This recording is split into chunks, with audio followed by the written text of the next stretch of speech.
This video is sponsored by Skillshare. August of 1987 saw the release of the feature film Masters of the Universe. It may be regarded as a cult classic today, but upon release, the only way to regard it was as a critical and commercial failure, one that nearly brought He-Man owner Mattel to its knees, and which in many ways marked the final end for the He-Man brand in the 80s. Continuing from our earlier retrospectives detailing the rise and fall of He-Man and the Masters of the Universe in both toys and in animation, we will in this retrospective of the movie itself explore how it came to be, the financial state of the companies involved when different key decisions were made, what role the movie had in the demise of the He-Man brand in the 80s, and its legacy. And it does indeed have a legacy, because elements of the movie are astounding and truly ahead of their time. As we shall see, some extremely talented creatives worked on this. And if that inspires you to explore your own creativity, then that's where Skillshare comes into the picture, and they have you covered. Skillshare, this video sponsor, is an online learning community for creatives where you can explore new skills, deepen existing passions, and get lost in creativity to find your way. Skillshare offers classes in topics such as music, photography, film and video production, creative writing, entrepreneurship, and freelancing. Whether you're just starting out or you are already a working creative wanting to up your game, Skillshare has classes to fit your skill level and your schedule. Classes are usually under 60 minutes and include a combination of video lessons and a class project, enabling you to quickly acquire new skills. For instance, say you want to become a YouTuber, or you are already one trying to grow your channel despite the algorithm seemingly working against you. Then the 12 lessons in the class YouTube Analytics and SEO Masterclass rank number 1 on YouTube, with Nader Najad is for you. Since Skillshare sponsors our video, we naturally have a deal for you. The first 1,000 of our subscribers to click the link in the description will get a 1-month free trial of Skillshare Premium membership, so you can explore your creativity. So click the link in the description to sign up, and special thanks to Skillshare for sponsoring. With that, let's begin by exploring where Mattel were at when the movie came to be.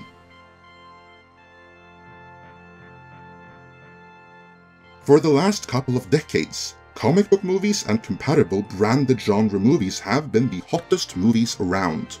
These are the tentpoles around which the studios plan the rest of the year's releases. But travel further back in time, back to the early to mid-80s, when He-Man reigned supreme in the toy shelves and on the airwaves. And this couldn't have been further from the truth. Superman the movie and Superman 2 were hits, but they were flukes, not trendsetters. At this time, most Hollywood executives simply didn't see the potential in these kind of movies. But one did, and that would be Edward R. Pressman, a producer who was way ahead of his time. Before being bought out by Dino De Laurentiis, it was him who had gotten the ball rolling on the Conan the Barbarian feature film, as we covered in our ultimate retrospective of that. I bring it up because there is a connection here.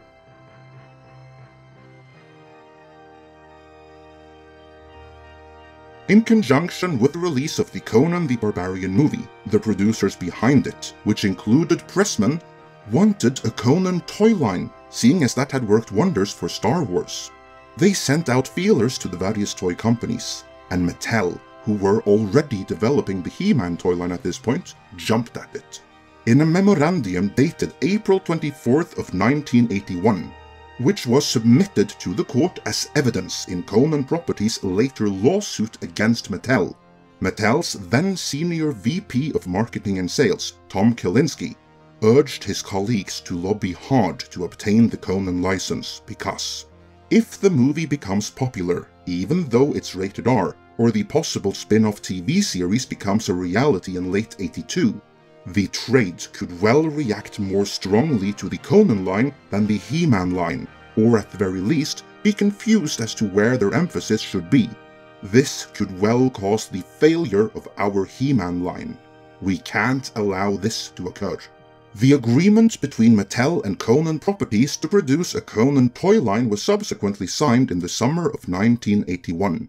and Mattel reneged and walked out on the deal in January of 1982, citing that the movie's R rating all of a sudden had become an issue for them, although it hadn't been up to that point.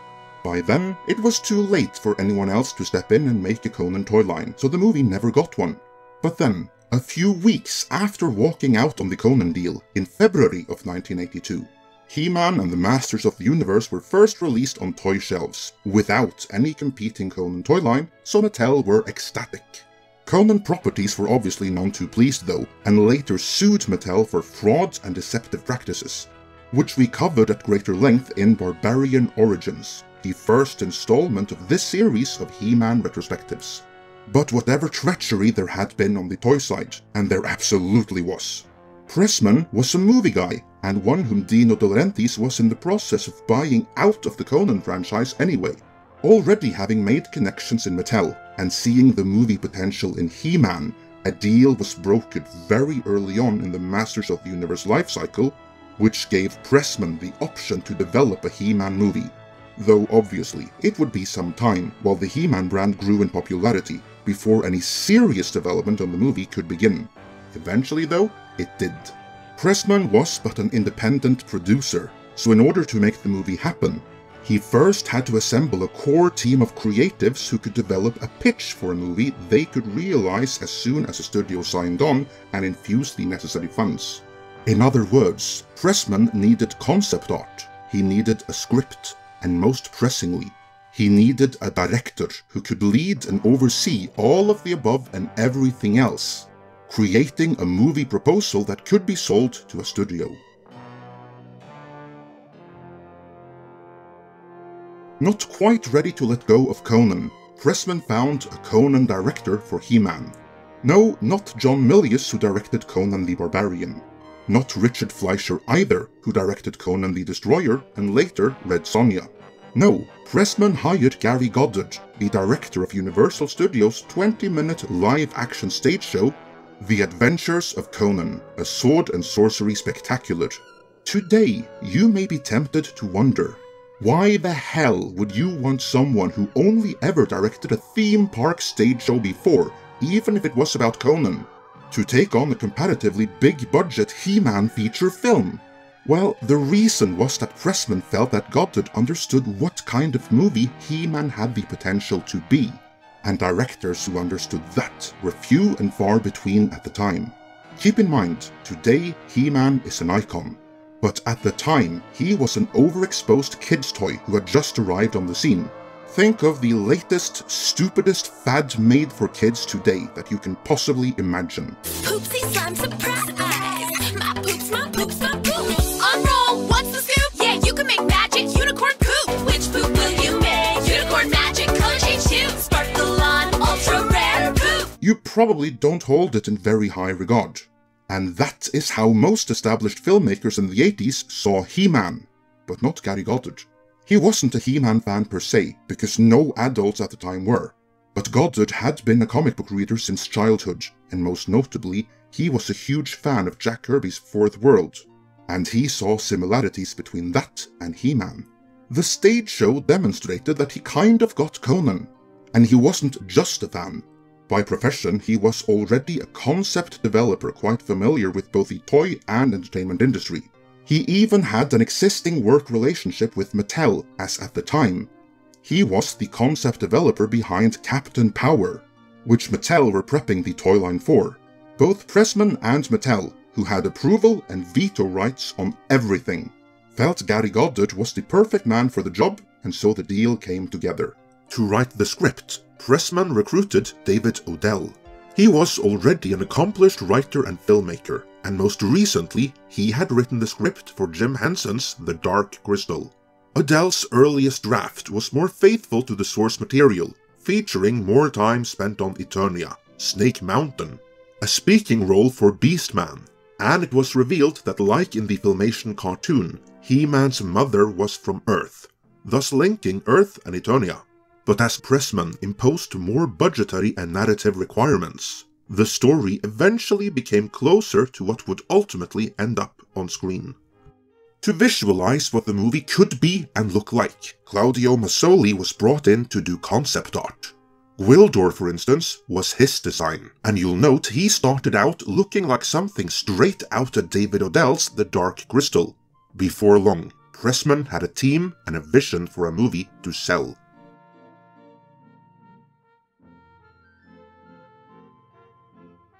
After the basic pitch had been developed, the movie was picked up by the revived RKO Pictures, who by then already had produced The Border, Cat People, and The Best Little Whorehouse in Texas.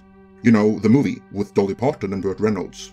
The paperwork was signed, and on July 24th of 1985, just a couple of months after the release of the animated feature The Secret of the Sword, the live-action He-Man movie was announced to the world. The RKO Pictures iteration of the movie was initially budgeted at $19 million, and a major studio was expected to sign on to distribute. This was awesome for Mattel, but as it turned out, RKO weren't fully on board. As development progressed over the next few months, they grew concerned with both the budget and the project as a whole. It might not have been the right movie for them. Things reached an impasse, and by the time of the release of the He-Man and She-Ra Christmas special in December of 1985, they had already withdrawn from the production. Hence, the project went into turnaround, as Pressman shopped the movie around to other production companies who could step in and replace RKO. Reportedly, Pressman was offered a deal from Warner which would have resulted in a movie budgeted at $15 million, but he didn't take it, because he got an even better deal from Cannon, the infamous production company of Menachem Golan and Yoram Globus.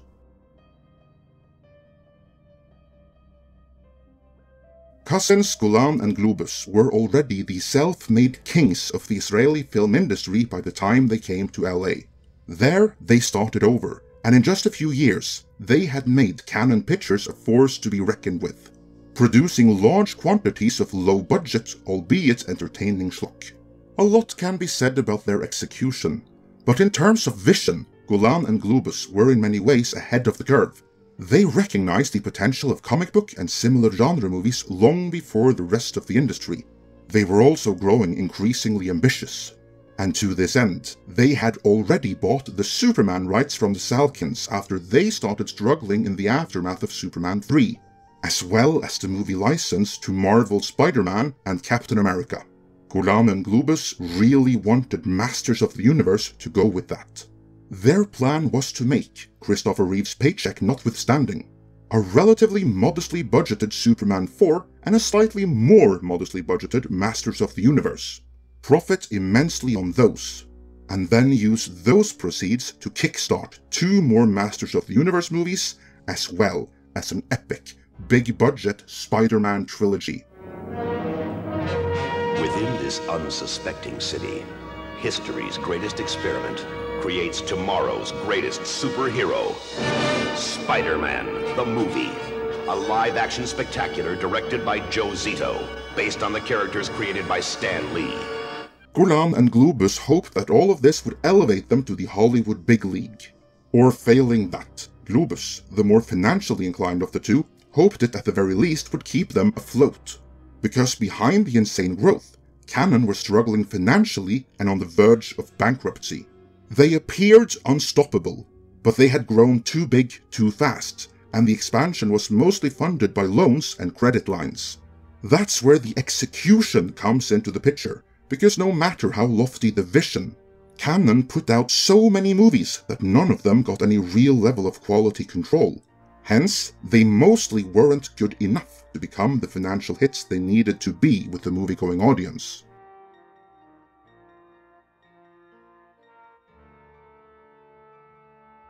Either unaware of or ignoring Cannon's struggles, in February of 1986, when the Masters of the Universe brand was at its peak, Pressman and Mattel entered a movie deal with Cannon, which would see the movie made with a listed budget of $17 million.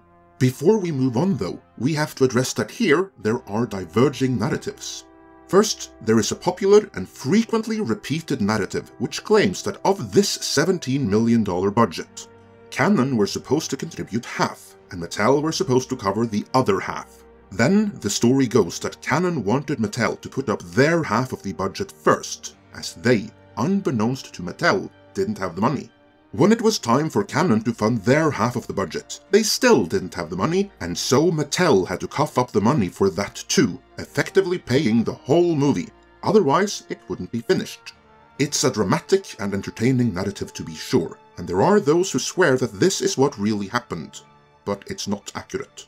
First, as the owner of the IP, it would be most unusual for Mattel to also be a co-financier. There is an axiom in Hollywood saying, never invest your own money. So if Pressman really were offered such a deal, it would be a significantly worse deal than the one from Warner which he rejected. No, the normal thing here would be for Cannon to produce all the required funding, pay Mattel a licensing fee for the privilege, and then give them a sizable cut of the box office on top of that. And that's exactly what happened here. So what is the source of this narrative? Probably a misunderstanding that took on a life of its own.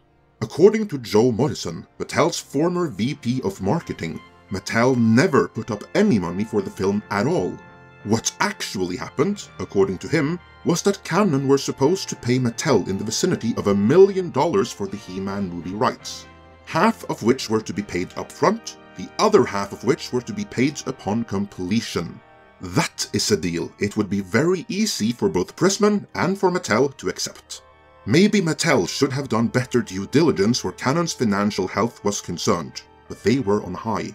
Keep in mind, this was around February-March of 1986, and they earned more on Masters of the Universe toy sales and merchandise than they ever had before. The fall of 1985 had seen new episodes of both He-Man and She-Ra every single day, which had caused the 1985 toy line to fly off the shelves, and they got more money from third-party licensees than they knew what to do with. It might have seemed like the good times would never end, but little did they know that they were in the peak of He-Man's popularity, and the fall was looming in the horizon.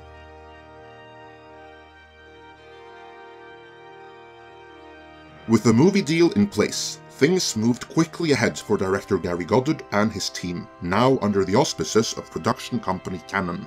Rights owner Mattel had some very strict demands though. From their point of view, the movie was a marketing extension of their toy brand, so it couldn't do anything that would undermine that toy brand or cause parent groups to protest too much. That meant He-Man could not hurt or kill anyone, so if there were to be any fight scenes, they had to be against robots. He-Man could not have any romantic interest, so if the production was adamant that the movie needed some romance, they'd have to come up with some original characters and give any romantic subplot to them. He-Man had to be goody two-shoes.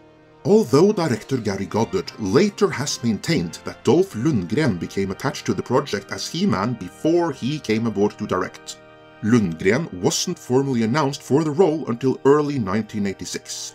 That was a couple of months after the release of Rocky IV, which made him instantly recognizable to audiences everywhere as Ivan Drago. Taking advantage of this, Cannon quickly threw together a teaser with a temp score in order to attract distributors at the 1986 American film market. The fantasy characters that started it all. The biggest selling toy product ever created. The most successful TV cartoon series.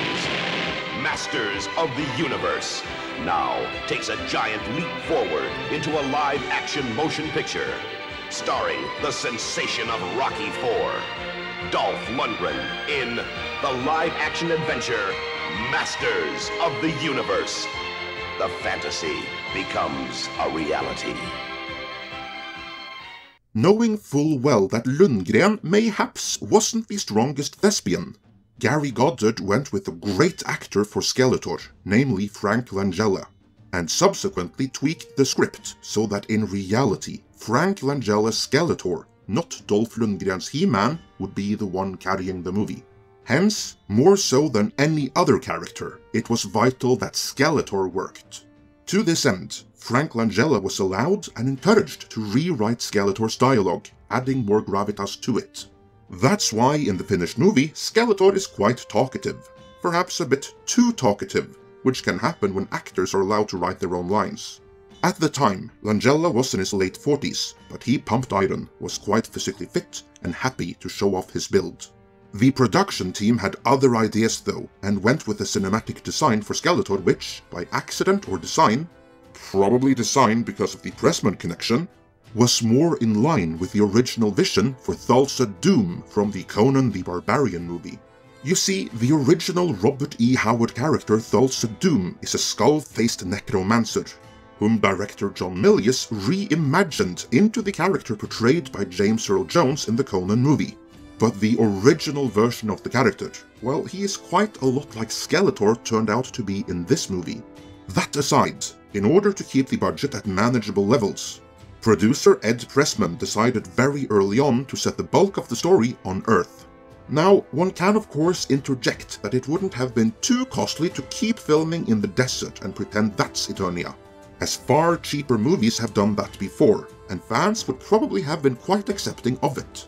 But sending the core set of characters to Earth had another benefit in that it provided director Gary Goddard with a story reason to focus on a much smaller set of characters. Mattel initially wanted nearly all of the characters from the toy line to be featured in the movie in some capacity, but Gary Goddard argued against it.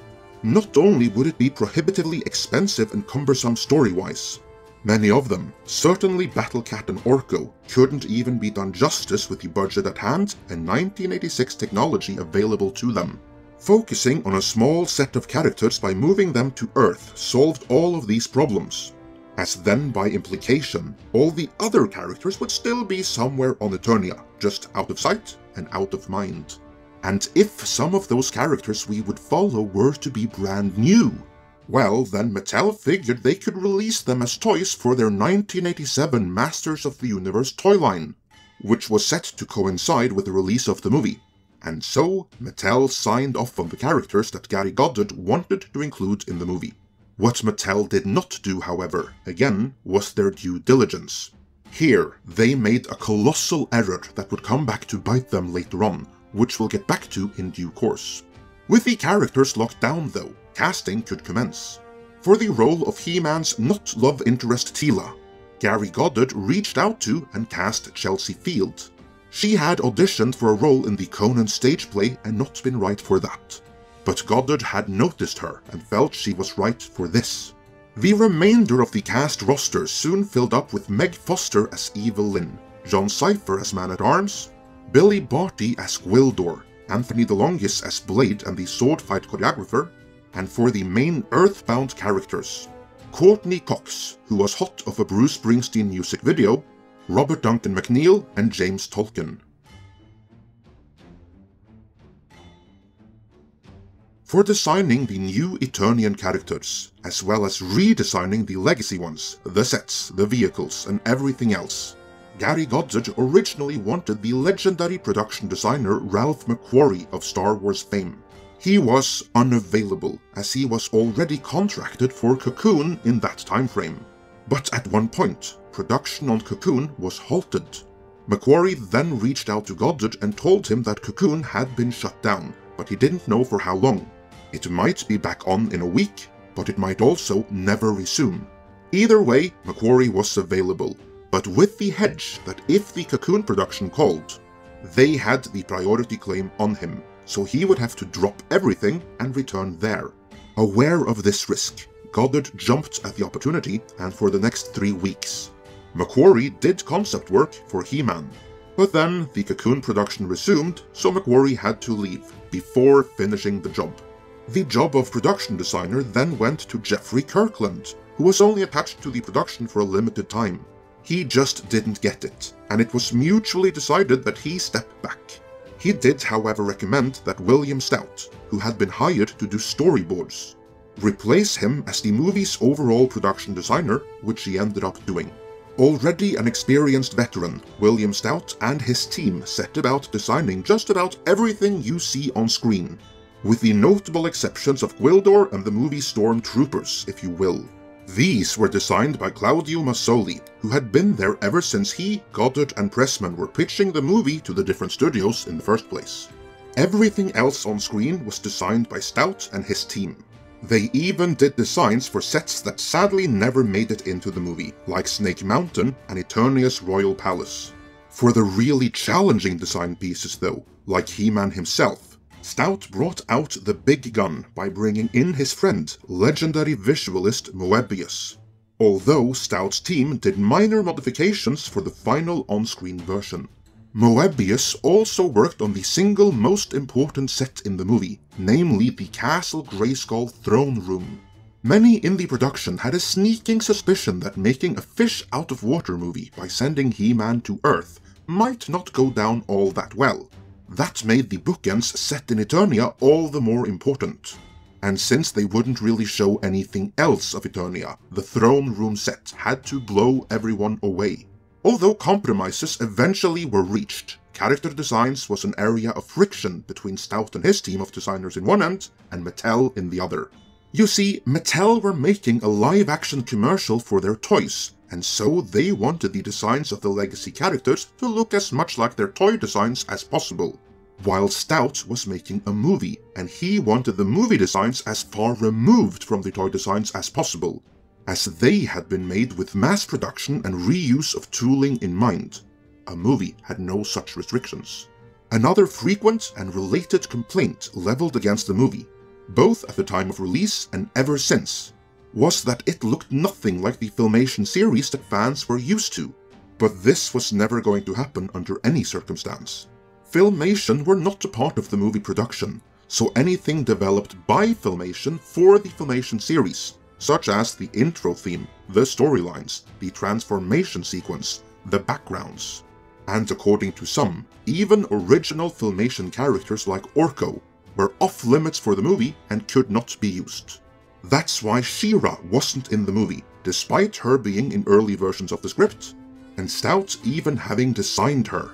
But as we've covered before, Filmation owned a stake in She-Ra, and without their involvement, she had to go. All of this is a big part of the reason why so many fans were negatively surprised upon eventually seeing the movie. They expected an adaptation of the Filmation series, but the movie was in reality a live-action adaptation of the toy line and the toy line only. And speaking of negative surprises, Mattel were in for a few of their own.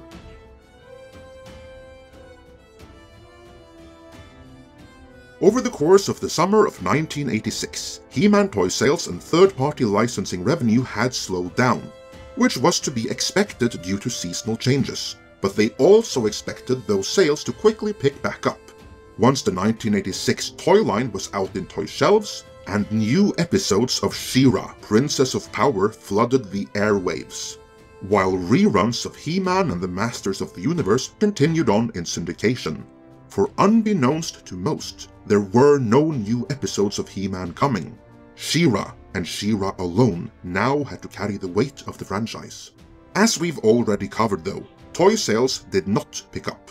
On the contrary, come the fall of 1986, toy sales absolutely nosedived and face-planted, and very shortly after, so did all the third-party licensing revenue. While the movie was filming, the built-in audience fled from the brand, leaving He-Man to bleed out in toy shelves. For Mattel, this was a disaster beyond words. At this point in time, He-Man wasn't just one brand among many. No, He-Man was their main source of revenue.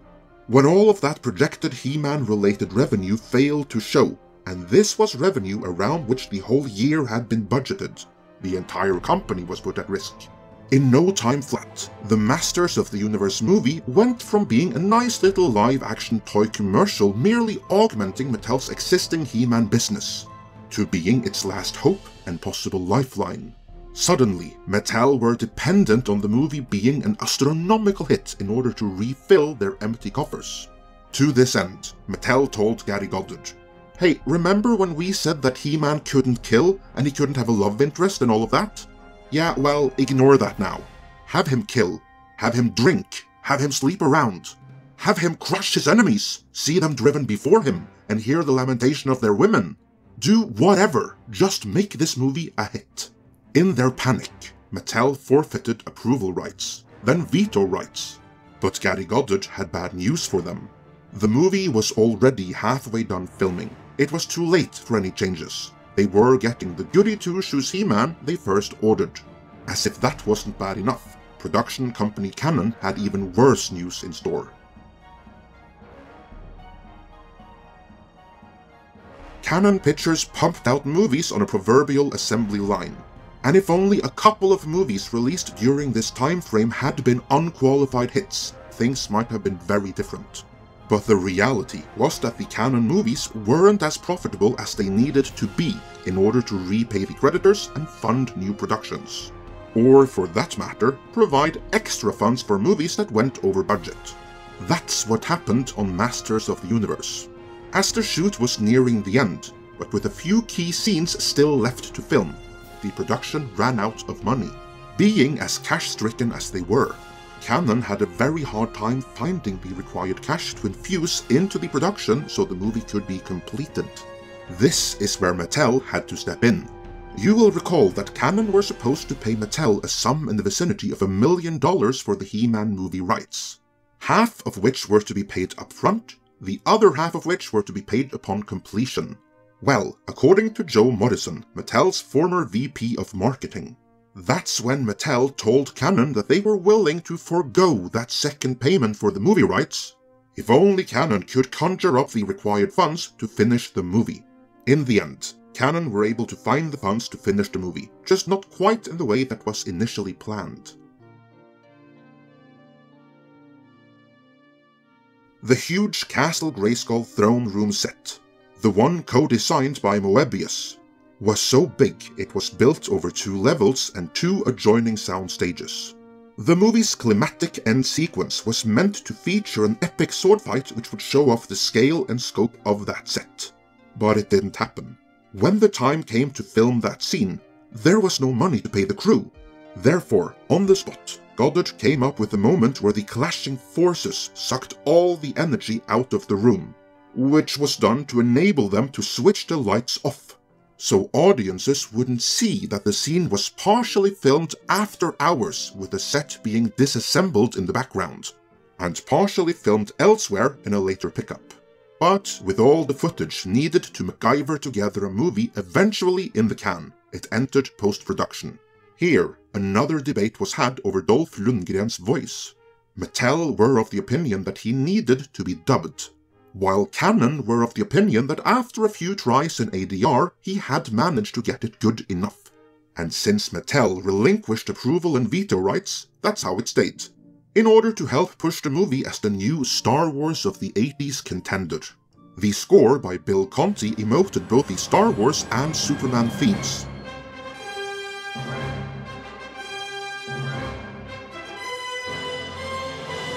And in August of 1987, the movie was unleashed on the movie-going public.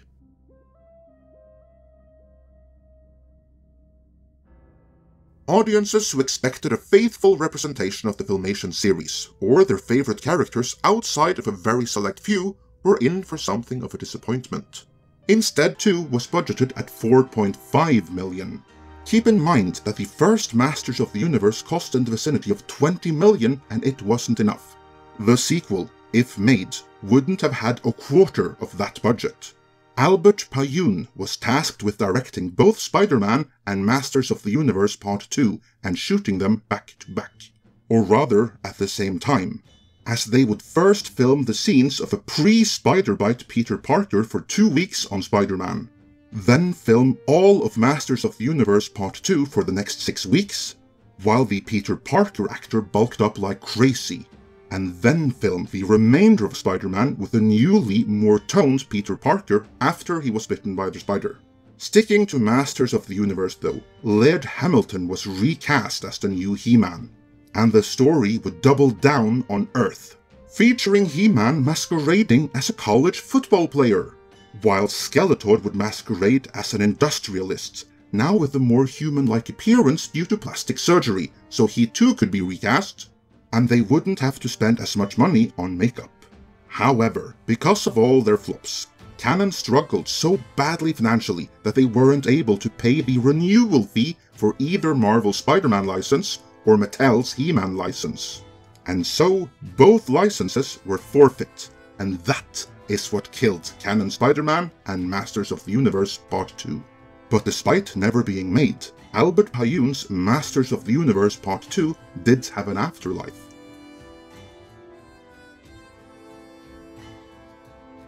By the time it was clear Canon legally could not make Masters of the Universe Part 2, $2 million had already been spent on sets, set designs, and other props.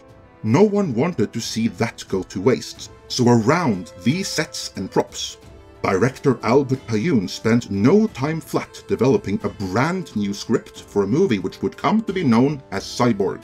This is well known, but what is much less known is that in addition to Cyborg, there is another spiritual sequel to Masters of the Universe as well.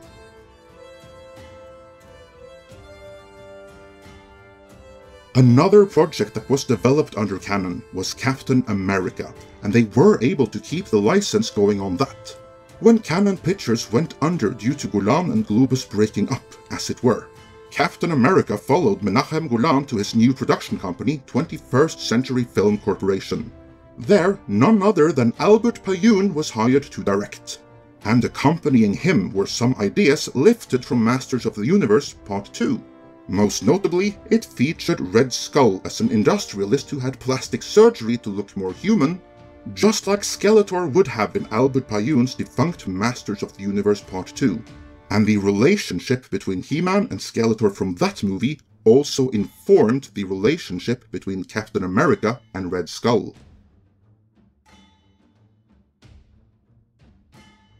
Mattel had some very tough years ahead of them. But as a company, they made it through the fall of He-Man and eventually recovered. What did not recover was the He-Man and the Masters of the Universe brand itself. However, it cannot be stressed enough that the movie did not kill it. This is a common misconception. When you consider the timeline of events, as we have done in this series of retrospectives, it becomes clear that the fall of the He-Man brand happened not in 1987 with the release of the movie, but in the fall of 1986, and for reasons we've previously covered.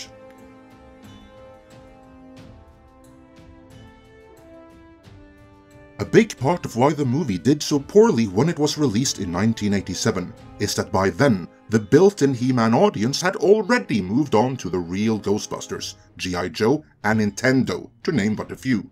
While many of them would come back to He-Man decades later, at the time and when it mattered, the movie simply didn't entice any of the fans to come back. And why would they come back? The fans were kids, and the reasons they walked away in 1986 were, if anything, even more potent in 1987.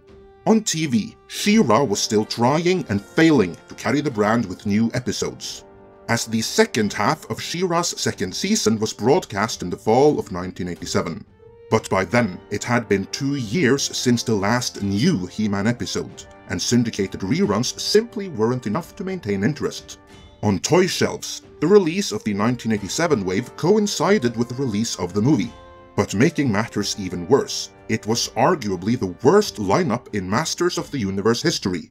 For this was the wave that did not feature either He-Man or Skeletor, meaning that any potential new fans now old enough for He-Man and having discovered the series in syndicated reruns couldn't get their collections started right. So how could they release original Mattel characters like Clamp Champ and Mosquitor, and movie characters like Wildor, Blade, and Saurod, but no Karg, and most distressingly, no movie He-Man or movie Skeletor, which there no doubt would have been demand for? Well, remember how a little while ago I said that when it came to the characters, Mattel hadn't done their due diligence and it would come back to bite them later on? Yeah, this is where it came back to bite them. You see, Mattel had assumed that as the He-Man rights holder, they of course could make the toys of the movie versions of the characters, because how could they not? According to a later interview with production designer William Stout, Mattel got the first clue this might not be the case one day when a couple of their executives were going through Stout's workshop, and talking between themselves about how awesome additions these designs were going to be to next year's toy line. At which point Stout interjected and said something along the lines of, "Gentlemen, Canon hired me to design this movie, not to design next year's toy line for you. If you want these designs, too bad, you can't have them, because they're mine." This apparently caused the Mattel guys to freak out and check the fine print, at which point they discovered that yes, Stout was contracted by Cannon to design the movie. He retained ownership to the designs, and there was no clause granting Mattel any kind of toy rights. You might think not including such a clause was a bit short-sighted on Mattel's end, and you would not be wrong. But in their defense, there hadn't been any movies based on the toy line before. Not a great defense, of course, but it's the only one there is. According to Stout, Mattel threw a major hissy fit. They threatened to shut down the production on multiple occasions, and they tried to both threaten and bribe the designers into giving them the rights, and some of them evidently went along with it, as Gwildor, Sauron, and Blade were part of the 1987 wave, but movie He-Man and movie Skeletor were not, as Stout himself had the rights to those, and he refused to give them up to Mattel. Hence, they remained off-limits and could not be included in the 1987 wave, which collected dust on toy shelves. That's incidentally why, for instance, original Blade toys are so expensive in secondary markets nowadays. So few were bought and preserved.